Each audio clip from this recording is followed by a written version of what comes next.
esfuerzos responsables. Venezuela amanece con fuerza, Venezuela amanece en unidad, porque la fuerza es la unión. La fuerza es la unión, la fuerza es la unión, te digo. Venga toda Venezuela a organizarse.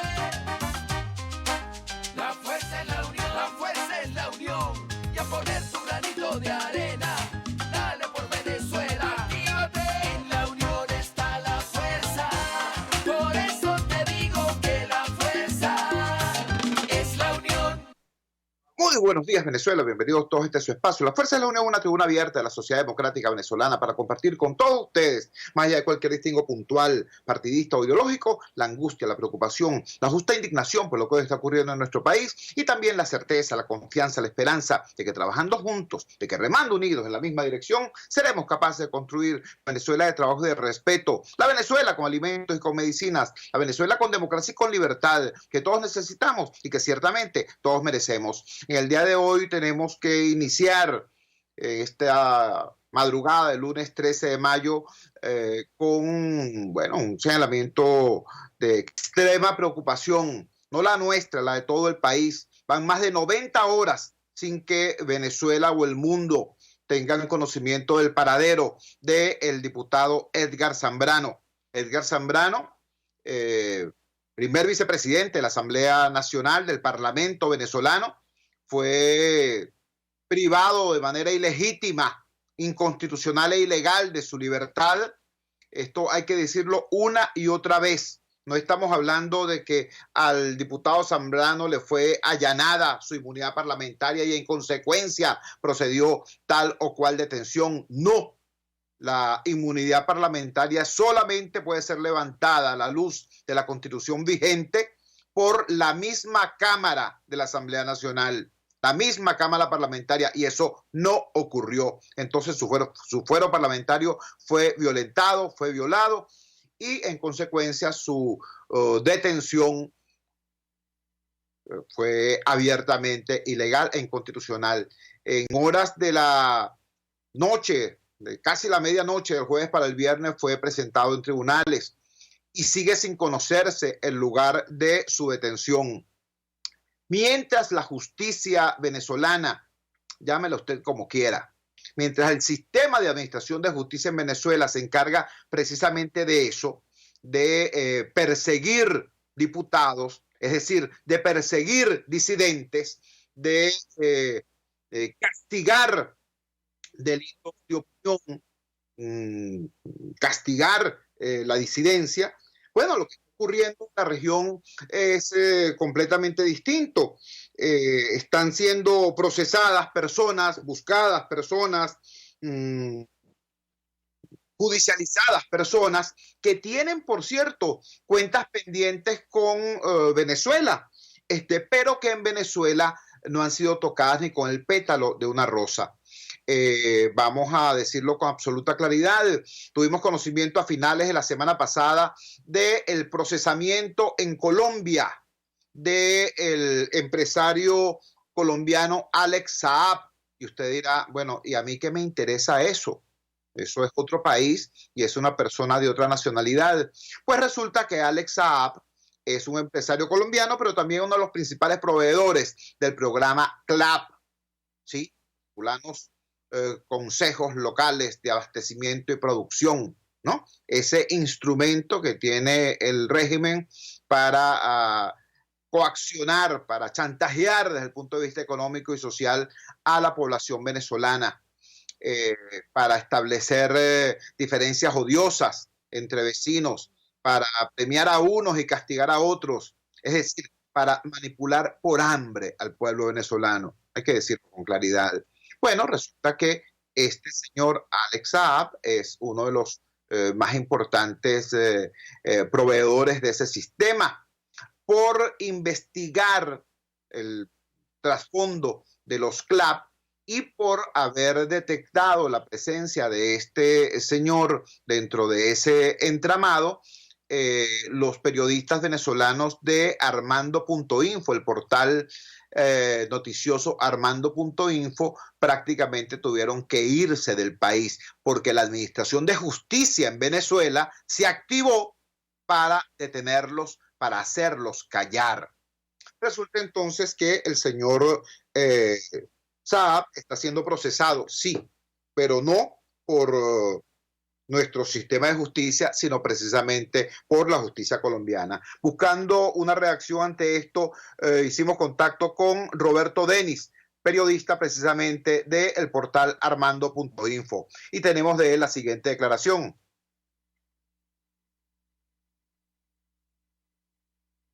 Hola, Chugo, buenos días. Hola, Chugo. Hola, Chugo. Gracias. Tenemos problemas técnicos con la declaración de por el contacto.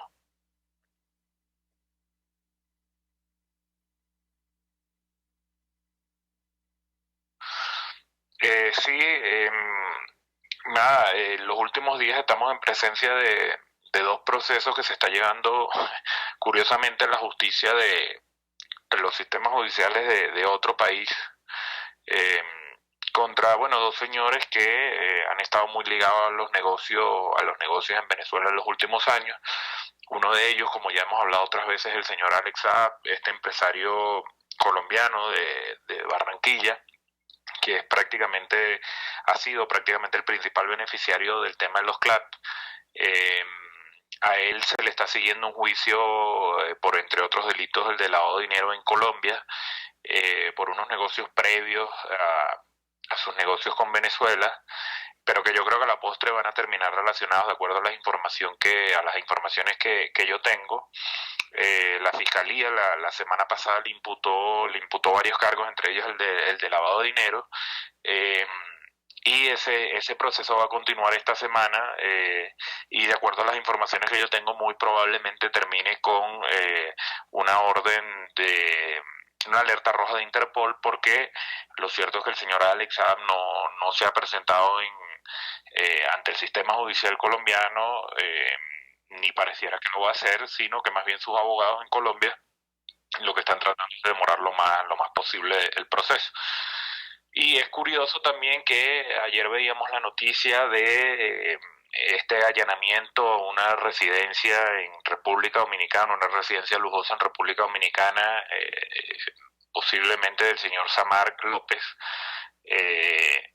Aquí en los Estados Unidos desde el año 2017 acusan o consideran que es el testaferro de Tarek El Aissami, y que curiosamente también fue uno de los primeros empresarios que nosotros en Armando Info descubrimos que también estaba relacionado al negocio de los CLAP con una empresa registrada en la isla de Barbados. Yo creo que ambos casos lo que demuestran es que bueno, lamentablemente el sistema judicial venezolano está cooptado por el chavismo. Nada de esto lo sabríamos los venezolanos si fuera por el sistema judicial venezolano, y es triste que sean más bien en otras jurisdicciones donde se esté, digamos, siguiendo la pista a estos señores, y es triste, por supuesto, también que el gobierno de Maduro tenga a este tipo de empresarios entre con el periodista venezolano Roberto Denis. Roberto Denis está exiliado en Bogotá y desde allá nos da estos criterios a propósito de el tema del empresario colombiano Alex Saab, persona muy vinculada al programa de los CLAP.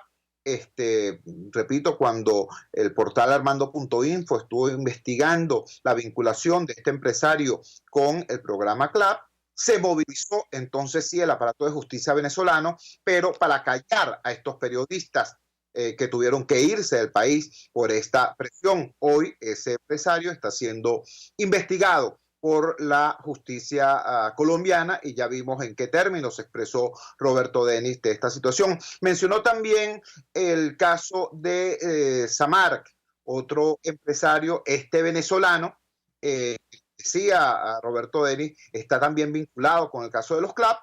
Pudimos leer ayer domingo que se produjo un allanamiento en República Dominicana, en una lujosísima residencia, allanamiento en el cual se encontraron grandes cantidades de dólares y de euros y unos artículos de lujo realmente suntuarios.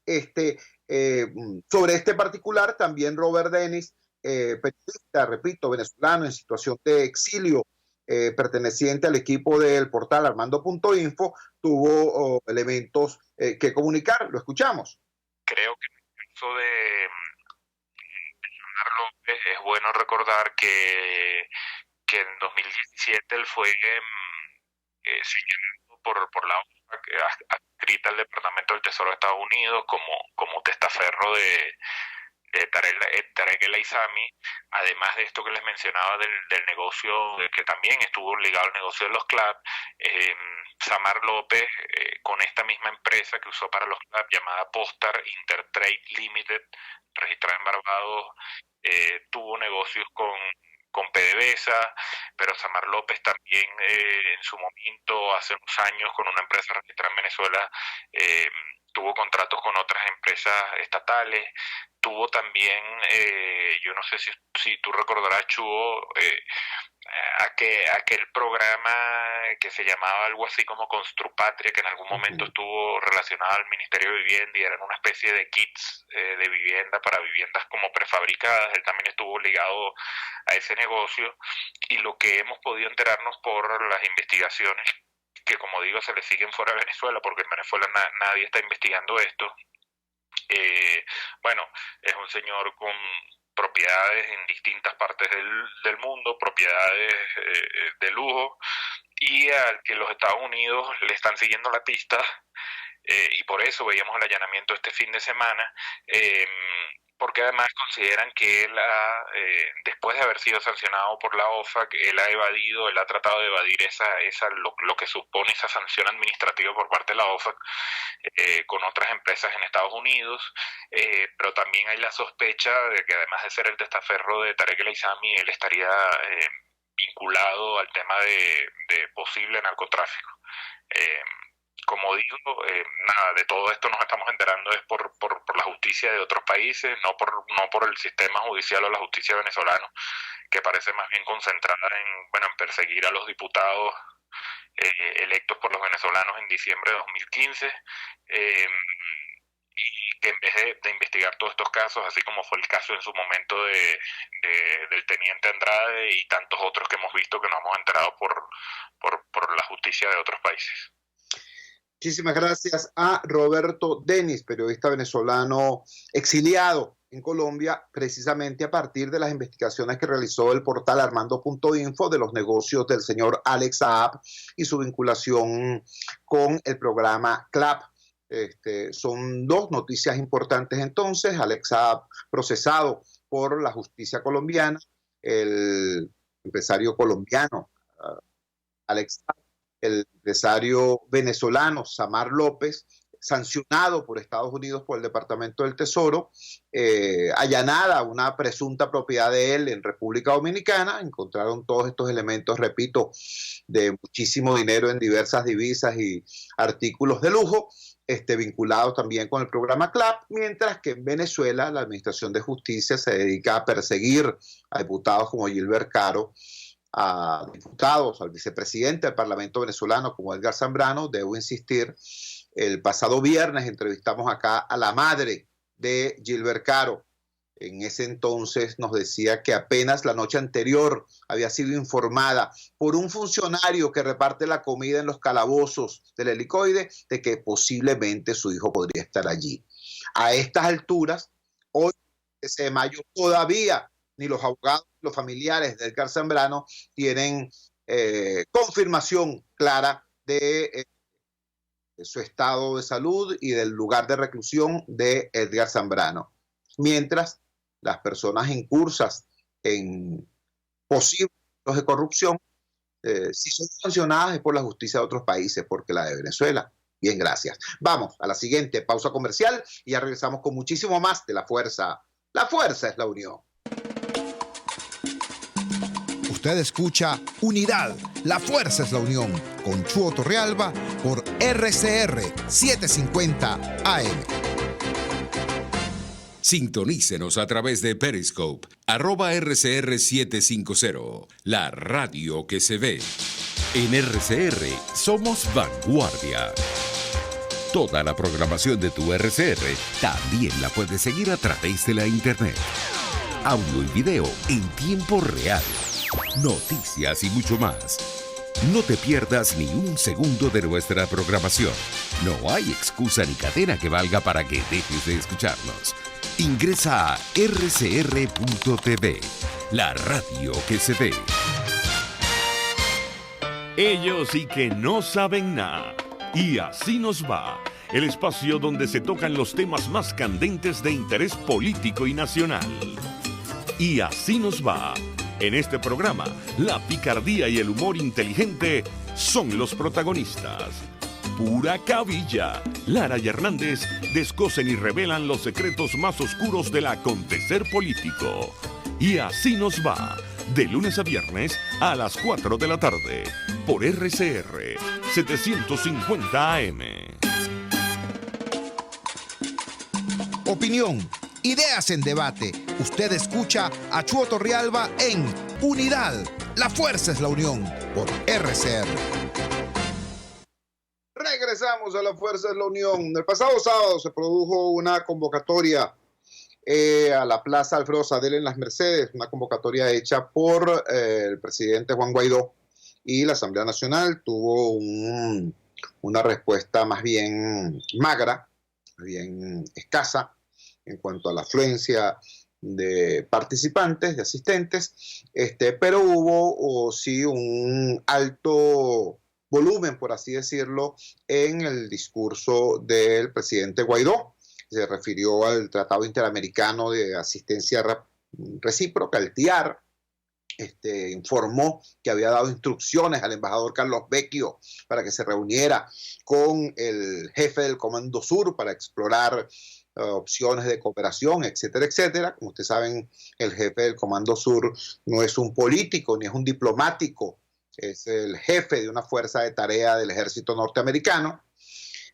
Es decir, mientras se reduce la convocatoria, se amplía la radicalidad del discurso. Sobre ese tema buscamos opinión calificada, experta, para que analice el tema y comparta su análisis con nosotros. Por eso conversamos ahora más temprana con el comunicador, politólogo y graduado en psicología social, Ricardo Sucre Heredia. Escuchemos. Vamos a conversar de inmediato con Ricardo Sucre Heredia. Ricardo Sucre Heredia es comunicador social, es politólogo, graduado con honores y también con honores se graduó en psicología social. Es director de su propia firma de consultoría en asuntos públicos y es una voz serena, una voz ponderada en esta situación, en esta hora conflictiva, dura que estamos viviendo los venezolanos. Estamos percibiendo un proceso preocupante para muchos. El pasado sábado se hizo una convocatoria por parte del presidente Guaidó, por parte del campo democrático, más bien modesta, y así han sido algunas de las últimas convocatorias, y se puede percibir que mientras más se reduce el poder de convocatoria, como que más se exacerba la radicalidad del discurso. Sobre eso quisiéramos conversar con Ricardo Sucre Heredia, que repito, es una voz ponderada que nos puede orientar en esta situación. Ricardo, gracias por atender nuestra llamada madrugadora. Te escuchamos. Buenos días, Jesús. Gracias por tu invitación y compartir contigo y tu audiencia. Sí, bueno, yo pienso que hay varias cosas en tu planteamiento. La primera, te diría que a partir del 23 de febrero, yo creo que el pico, vamos a decir, de la movilización de la oposición, pues toda esa energía, yo creo que tuvo su pico el 23 de febrero. Ese día todo el mundo esperaba que se diera la salida de Maduro, pues que se diera el cambio, pues lo que la oposición llama el cese de la usurpación. A partir de esa fecha, eso ha ocurrido, a partir de esa fecha comienza un lento declive y que vamos a decir, llegó a su punto, al menos ahorita, en la concentración que tú señalas, de la concentración del pasado sábado. Yo diría que ahí entran dos factores, ¿no?, que pueden explicar. La primera, bueno, el público opositor es un público que se moviliza, ¿no?, que es un público, vamos a decir que de repente pareciera que no tiene ganas o no se siente motivado y de repente sale, pues, y de repente es un público que yo diría que espera la señal, el momento, la circunstancia para poder participar. Eso se ha perdido en estos momentos, por eso pienso que el público está como en reserva, porque la oferta central que se hizo el 23 de enero, que fue, bueno, el cese de la usurpación, y esa oferta se presentó como una cosa inmediata, pronta, de semanas, bueno, no se ha realizado. Ya vamos para 4 meses, si tomas el 5 de enero, bueno, sería ya casi 5 de enero, febrero, marzo, abril, mayo, 4 meses y un poco más, y si tomas el 23 de enero, bueno, ya estaríamos cerca de los 4 meses. Hay un desgaste, es evidente, hay, vamos a decir, un agotamiento de la estrategia. La estrategia básicamente se basó o se basa en la idea de hacer una fuerza, una presión para producir lo que los promotores llaman la fractura o el quiebre. Eso no ha ocurrido. También has tenido apoyo internacional. Entonces, bueno, toda esa sumatoria no te ha generado, vamos a decir, el indicador que es el quiebre de la cúpula del gobierno, y por supuesto hay desgaste, hay, como tú señalas, preocupación, hay dudas, hay interrogantes, bueno, ¿qué ha pasado? ¿Se podrá, vamos a decir, se podrá cumplir con esto? Entonces, siento que el público de la oposición también siente, bueno, no, la oferta inicial no se cumple, yo me voy un poco a la reserva, y bueno, a ver qué va a pasar, y me temo que con lo que tú planteas vamos a decir, del discurso, pues que se exacerba más. Bueno, pienso que de alguna manera se va a plantear el tema de la intervención externa, el 187.11. Pienso que eso va hacia esa línea. Habrá que ver cómo se construye, porque si no logras el cambio interno, si no logras el quiebre interno, bueno, creo que no te va a quedar sino plantear eso, justamente para que ese público sienta que, bueno, que la oferta inicial todavía tiene vigencia. Entonces yo pensaría que lo del Estado se explica por un desgaste, porque no se cumplió la oferta del quiebre, pues el quiebre que se veía en semana, y no ha habido tampoco el cambio, un replanteamiento de la estrategia, que es lo que yo pensaba que iba a ocurrir el 1 de mayo, pero bueno, tuvimos lo que vimos el 30. Entonces te diría que eso es lo que entra para explicar por qué la modesta concentración del sábado, que ya a partir del 23 de febrero, como te decía, uno comienza a ver, bueno, un lento declive con concentraciones modestas que se han venido expresando en las distintas convocatorias hasta la del sábado. Estamos conversando con el politólogo Ricardo Sucre Heredia. Efectivamente, Ricardo, a partir del 23 de febrero puede registrarse lo que pudiera denominarse pues un lento declive en esa capacidad de convocatoria. Sin embargo, durante ese tiempo el presidente Guaidó supo manejarse, digamos, dentro de una ambigüedad virtuosa, ¿no? Se supo manejar con habilidad dentro de una zona gris. Eso en tiempos de incertidumbre, por cierto, no es ningún defecto.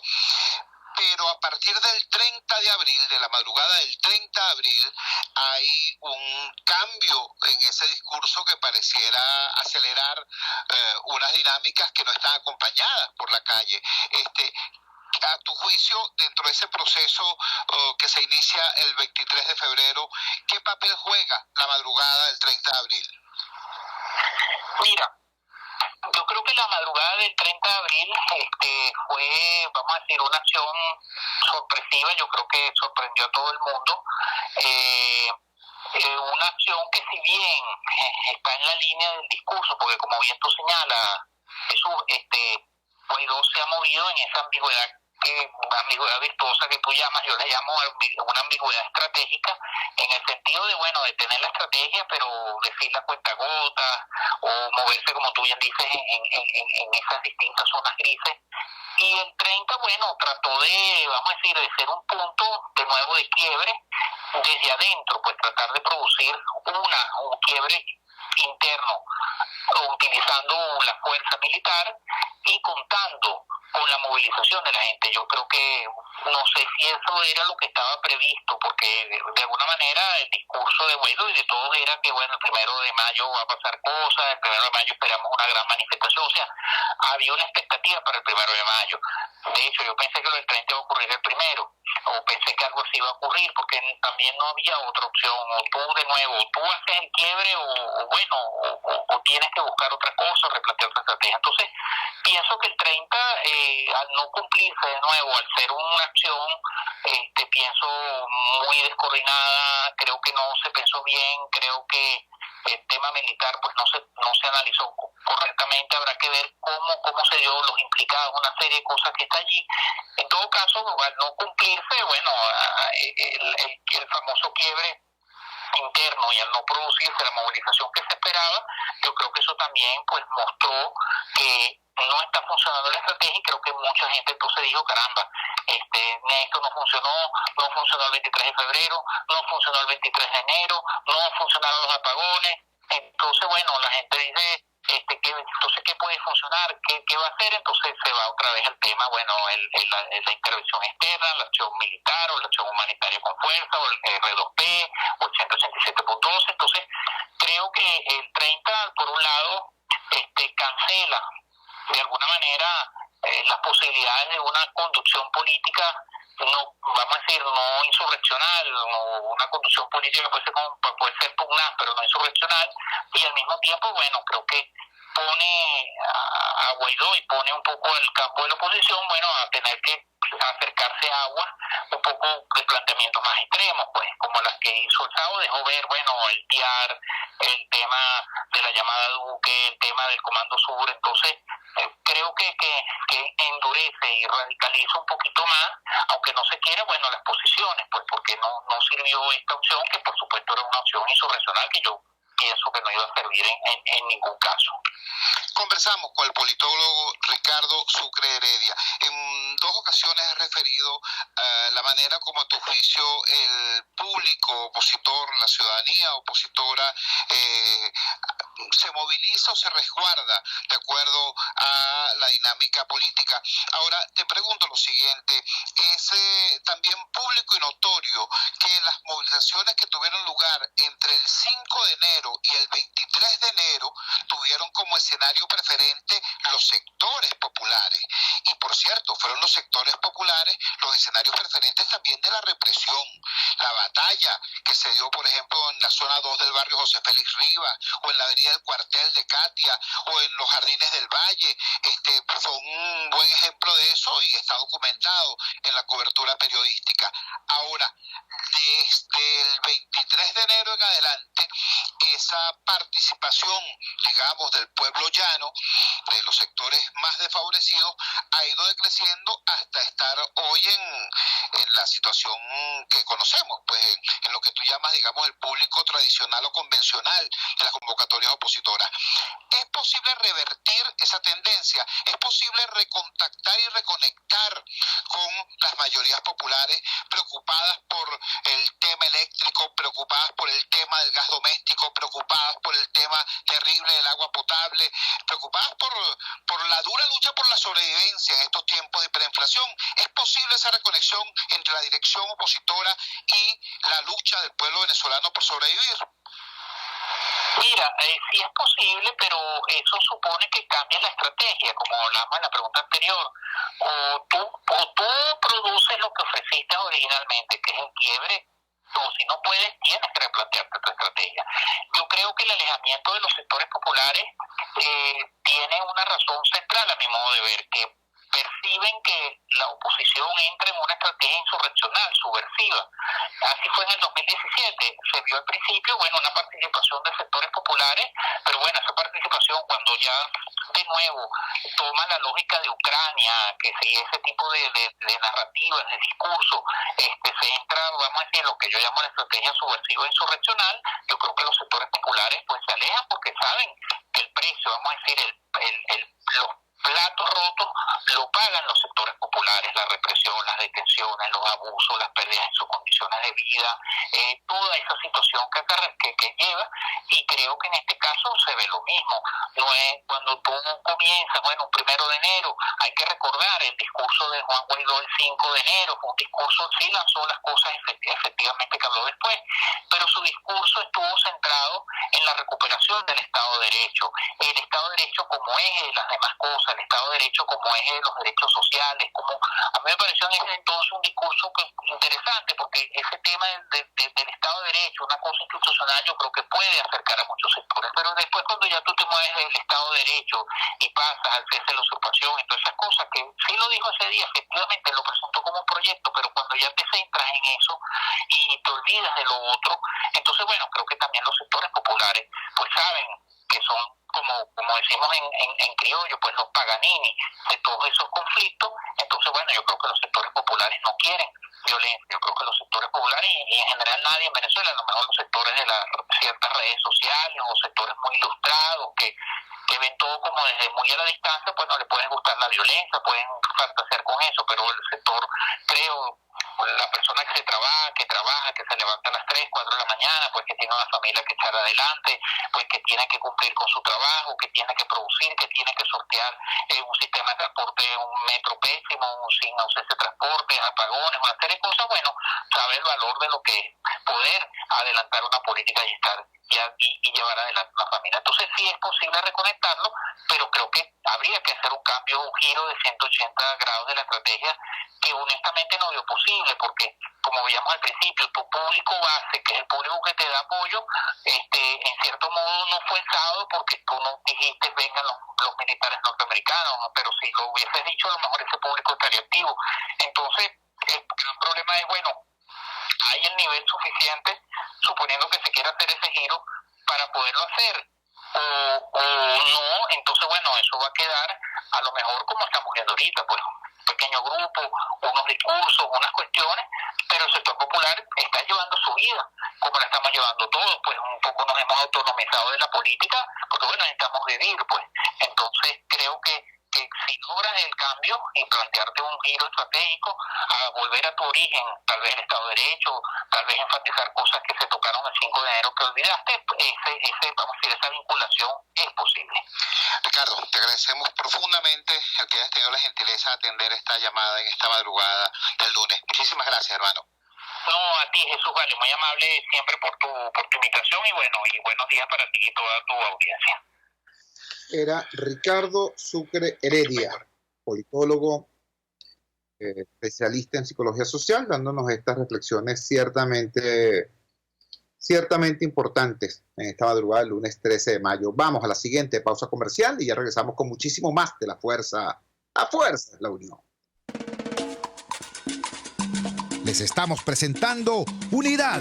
La Fuerza es la Unión. Solo por RCR 750 AM. Puedes seguirnos en nuestras redes sociales. En Twitter, @RCR750. La radio que se ve. Si te gusta la buena mesa y quieres una comida especial, entonces acércate al restaurante Lon Lon, donde puedes disfrutar excelentes platos de carnes, sopas, pescados, mariscos, arroces, pastas, ensaladas, hamburguesas y mucho más. Todo en un excelente ambiente familiar con atención esmerada y capacidad máxima de 80 personas cómodamente. Acércate y compruébalo en la urbanización Santa Mónica, Avenida Teresa de la Parra, calle Rufino Blanco Fombona, pasando al centro comercial a la derecha. Bar Restaurant Lon Lon, poquito, pero sabroso, Nelson Mandela, el valiente, no es el que siente miedo, sino el que vence ese temor. RCR 750 AM, porque lo bueno une.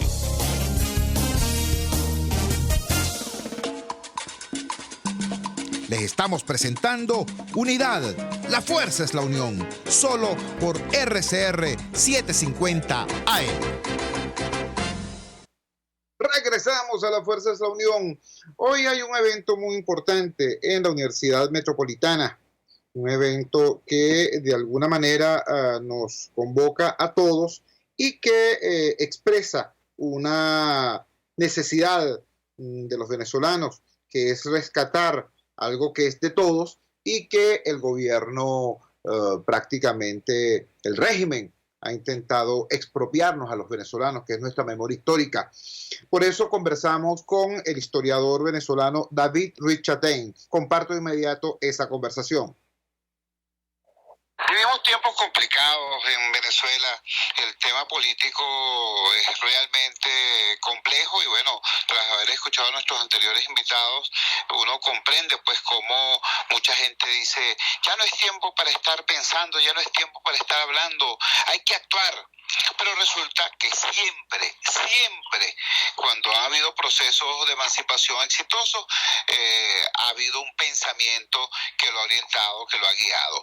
Hoy va a haber un evento muy importante, va a haber un foro en la Universidad Metropolitana sobre el pensamiento venezolano de la emancipación en la génesis de nuestra república. Tenemos en línea al doctor David Ruiz Chatén. David Ruiz es doctor en historia y es profesor de la Universidad Metropolitana. El Departamento de Humanidades y Educación de la UNIMED es quien organiza y convoca a este evento. David, por favor, danos luces, ¿qué es lo que se va a exponer hoy en la Universidad Metropolitana? ¿Quiénes lo van a hacer? ¿Y de qué manera se conecta eso con esta situación que vive hoy nuestro país? Te escuchamos. Buenos días, muchas gracias, Chugo Torrealba, por esta entrevista. Saludos a todos tus amigos de la audiencia de ese importante programa noticioso radial. Bueno, a las 2 de la tarde, en el Auditorio Manoa, vamos a reflexionar sobre el pensamiento venezolano de la emancipación, fundamentalmente el pensamiento de Simón Bolívar, Francisco de Miranda, Miguel José Sanz y don Pedro Gual. Son los 4 autores de los que va a haber expositores. Napoleón Franceschi va a hablar de Simón Bolívar, Rafael Arraiz Lucas, reconocido escritor, va a hablar sobre Juan Germán Rocio, el profesor Rodríguez, director de publicaciones, Alfredo Rodríguez, va a hablar de Miguel José Sanz y el doctor José Alberto Olivar sobre Pedro Gual. Bueno, es fundamental la conexión de los tiempos de la independencia con el presente, porque en aquel entonces nos decidimos a construir república, es decir, ser distintos de una monarquía absoluta. Se reivindicó la idea de organizarlos bajo la limitación de los poderes, limitación, contribución y división de poderes, independencia del poder judicial, garantías ciudadanas, libertad de expresión. Son valores pues que nos ha costado mucho establecer en nuestro país, una larga marcha de la democracia, como dice el doctor Germán Carredama, para construir la democracia, y estamos pues en el marco de los 200 años del Congreso de Angostura, reflexionando sobre estos venezolanos fundamentales pues en el proceso de construcción de la patria. Estamos conversando con el doctor David Ruiz Chatén, historiador venezolano. Hoy hay un evento a las 2 de la tarde en la Universidad Metropolitana sobre el pensamiento emancipador en Venezuela. Importantísimo para nosotros, para todos los venezolanos, pero específicamente para el campo democrático, porque durante 20 años, desde el poder, desde el Estado, se ha intentado expropiar a Bolívar, expropiar la gesta emancipadora y convertirla en una barajita de la propaganda gubernamental. Dices bien, David, que lo que se trató en aquella génesis de la república fue eso, fue la construcción de república. Ahí no estaba planteado pasar de una autocracia a otra, si no nos hubiéramos ido todo con Bobe seguramente. De lo que estaba planteado era la construcción de república. ¿Qué está planteado hoy para los demócratas en Venezuela? Pasar de la autocracia roja a una autocracia de otro color. ¿Cuál es el reto que tenemos los venezolanos de este tiempo, en este inicio complicadísimo y tardío del siglo XXI venezolano? Sí, bueno, el gran reto nos toca, sin querer, ser nuevamente libertadores, reconstruir la república, reconstruir la democracia que ha sido demolida. No hay división de poderes, no hay garantías ciudadanas, no hay libertad de expresión. Se cierran medios de comunicación simplemente porque registren las noticias. Y bueno, con el agravante de un gobierno de usurpación, pero a la vez con vínculos terribles, pues con cosas terribles, delincuencia, narcotráfico.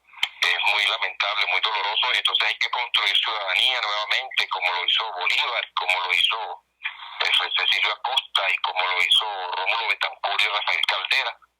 Construir ciudadanía, reconstruir la república y reiniciar una democracia con mucho empuje, con mucha más fuerza que la que se vio atropellada, asediada y suspendida a partir de 1999. Conversamos con el profesor de la Universidad Metropolitana, David Ruiz Chatén. David, dices bien, construir ciudadanía. Ahora bien, cuando tú y yo éramos muchachos, cuando yo estaba en Caricuao y tú estabas en Artigas, para nosotros era obvio que la escalera para vivir mejor y ser más útiles era el estudio y el trabajo. Y pasó todo lo que pasó a lo largo de todos estos años, y hoy tú eres doctor en historia, yo soy comunicador. Ahora, ¿cuál sería tu palabra para ese muchacho que hoy tiene 18, 22 años, incluso tanto menos, 16 años, y ve a su alrededor y ve que un graduado universitario gana menos que un bachaquero, ve que un postdoctor gana menos que un delincuente o que un colectivo? ¿Cuál sería el mensaje para ese muchacho que ve que desgraciadamente se ha destruido el ecosistema virtuoso de trabajo y estudio, de construcción de república, y que estamos en un ecosistema extraño donde solamente triunfan los menos aptos, siempre y cuando estén apoyados por el dedo del poder? ¿Cuál sería tu mensaje como historiador, pero también como hombre que te has hecho a ti mismo, repito, a punta de trabajo y estudio? Muchas gracias por esos conceptos, Jesús. Sencillamente que hay que restablecer la democracia, hay que restablecer los valores, volver a cierta normalidad, que Hacienda es el que trabaje duro, que Hacienda es el que estudie mucho. Velázquez decía que nuestra democracia, con todas sus fallas, fue tolerancia, convivencia y ascenso social. Para muchas familias de extracción muy humilde, sus 3 o 4 o 5 hijos se convirtieron en profesionales, se convirtieron en clase media. Esos valores de una sociedad normal hay que restablecerlos. No recuerdo mal que fue Mario Virgilio Borges que decía que las dictaduras son las fiestas de los mediocres, porque los mediocres suben y la excelencia se aleja de los sistemas autocráticos, de los sistemas dictatoriales. Tenemos que volver a un sistema donde todos luchemos por estar en la fila de los mejores a través del trabajo y a través del estudio. Más nada, eso es lo que yo le digo a los jóvenes. Hay que restablecer un país, hay que restablecer una normalidad, que se llama un país como cualquier otro país del mundo, donde hay una jerarquía legítima que sale del trabajo, del esfuerzo y del estudio, y esa jerarquía hay que respetarla. David, te agradecemos profundamente que hayas tenido la gentileza de atendernos en esta madrugada del lunes. Era David Ruiz Chatén, doctor en historia, profesor de la Universidad Metropolitana. Gracias, David. Un abrazo, mucho gusto. Hasta luego. Esta fue la entrevista que ahora más temprano tuvimos con el historiador venezolano David Ruiz Chatén. Contundentes sus mensajes, contundentes sus planteamientos. La dictadura es el reino de los mediocres, porque la excelencia se aleja.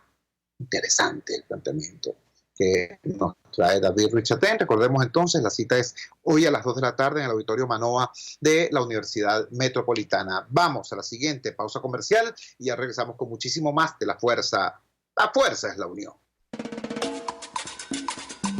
Les estamos presentando Unidad. La fuerza es la unión. Solo por RCR 750 AM.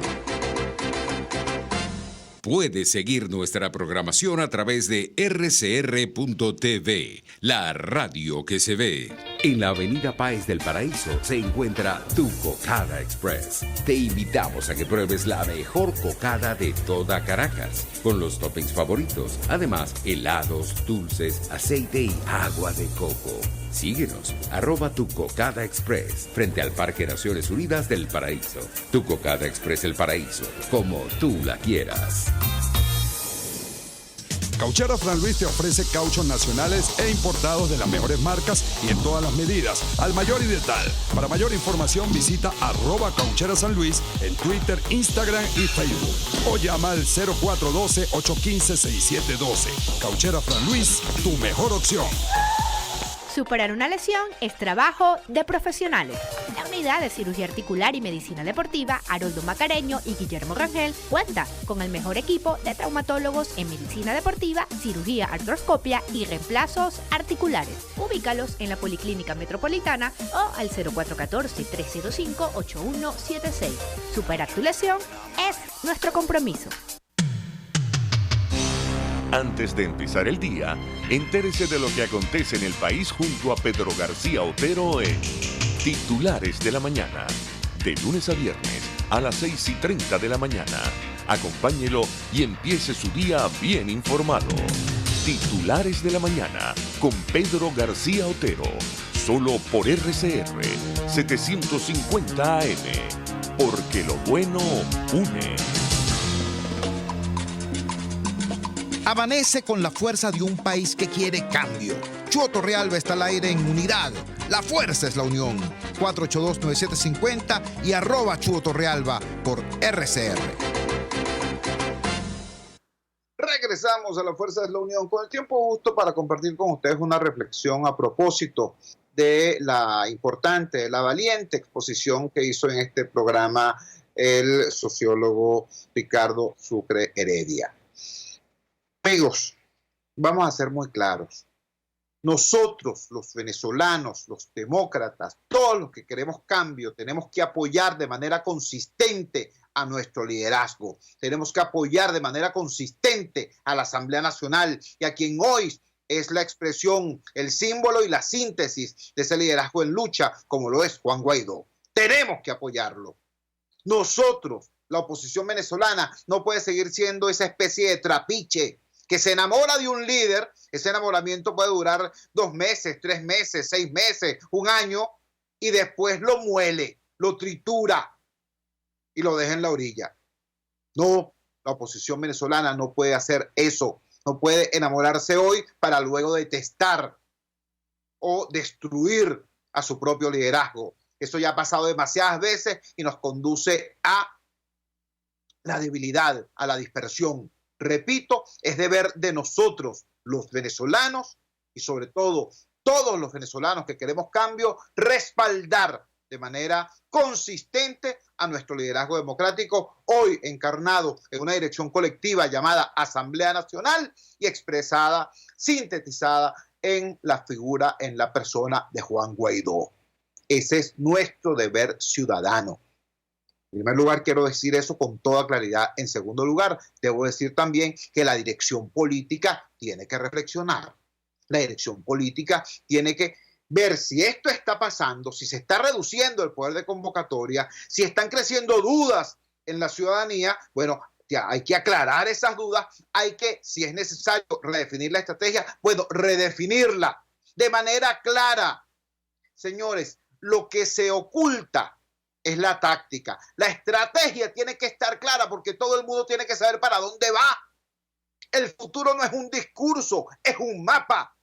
Y el país tiene que tener claro cuál es el mapa del futuro. La estrategia no se puede ocultar. La estrategia tiene que conocerse. Lo que se oculta es la táctica, porque en la táctica es donde tú sorprendes al adversario. Aquí se está haciendo al revés. Se dice la táctica, nos vemos tal día, marchamos tal día, vamos a tal sitio tal día, etcétera, ¿no? Pero la estrategia es nebulosa. Entonces, bueno, ocurren estas cosas, ¿no? Así como la población, la ciudadanía tiene que respaldar de manera consistente al liderazgo, el liderazgo tiene que reflexionar, tiene que corregir, tiene que redefinir estrategia y tiene que comunicarla mejor independientemente de todas las dificultades que hoy se tengan para comunicar. Eso es muy importante hacerlo. ¿Qué es lo que no hay que hacer? Lo que hace Maduro. Maduro se equivoca y luego en vez de rectificar, ¿qué es lo que dice Maduro? Nos vamos a radicalizar, vamos a profundizar la revolución y otras bolserías por el estilo, ¿no? Ese es mal ejemplo, no lo puede seguir la oposición. Si hay cosas que corregir, la respuesta no es radicalizarse en la equivocación, no. La respuesta tiene que ser redefinir, reorientar para precisamente seguir avanzando, seguir ganando. Es mucho lo que se ha obtenido, mucho. Ese mucho tiene que ser protegido y potenciado. Y eso lo lograremos si nosotros, los ciudadanos de a pie, seguimos respaldando, repito, de manera consistente a nuestro liderazgo, y si nuestro liderazgo tiene la madurez necesaria y la autonomía necesaria para reflexionar, para redefinir y para reorientar la estrategia. Trabajamos para ustedes. En la dirección general de la emisora, Jaime Nestares. Al frente de los controles estuvo César Arteaga. Habló para ustedes su amigo, comunicador popular, activista social, ciudadano en lucha por la democracia y por la libertad, Jesús Chuo Torrealba. Ahora más que nunca, fuerza Venezuela, porque la fuerza es la unión. RCR presentó Unidad. La fuerza es la unión. Con Chuo Torrealba. Solo por RCR 750 AM.